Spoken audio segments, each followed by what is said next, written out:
म्हणजे एक मुलगा ट्रॅफिकचा प्रश्न आणि जे फुटपाथ आहे ते फुटपाथला चालायला लोकांना जागा नाही. सगळे फुटपाथला सगळे टपऱ्या वगैरे सगळे आहेत, त्यामुळं नागरिकांची गैरसोय होती. आणि स्वच्छतेचा पण प्रश्न आहे, कचरा पण व्यवस्थित उचलला जात नाही, त्यामुळे कचरा असाच पडून राहतो सगळीकडे. 5-10 वर्षामध्ये कसं आहे, जी बेसिक कामं होती ती समजा पाण्याचा प्रश्न, कुठं समजा बाकी कचऱ्याचा अर्धवट प्रश्न, हे असे फक्त कामं झाली आहेत. पण महत्वाचा ह्या रोडचा प्रश्न मूळ म्हणजे ट्रॅफिकचा प्रश्न. हे ट्रॅफिक तुम्ही संध्याकाळी जर आला तर पूर्ण ही लाईन जो पूर्ण रस्ता आहे तो पूर्ण ब्लॉक झालेला असतो, लोकांना चालायला पण जागा नसते.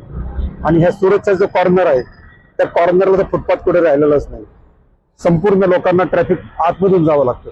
हा मेन प्रश्न आहे ट्रॅफिकचा इथला. आणि आता कसं आपण जर पाहिलं तर आता सक्षम जरा मला काँग्रेसचा कॅन्डिडेट सक्षम वाटतात. हे जे आमच्या शेजारी आता पण आहेत, तर प्रफुल्ल जांभूळकरांचे कॅन्डिडेट आहेत, मिसेस त्यांची प्रशांत दादा आहेत, रत्नमाला आहेत, साहिल केदारी आहेत. ते प्रश्न सोडू शकतील असा मला अंदाज आहे, म्हणजे विश्वास आहे. तर कसं आहे, प्रशांत दादांना या प्रभागाची पूर्णपणे माहिती आहे, त्यामुळे त्यांच्या नेतृत्वाखाली जर हे पॅनल आलं तर प्रश्न बरेचसे मार्गी लागतील असं मला वाटतं.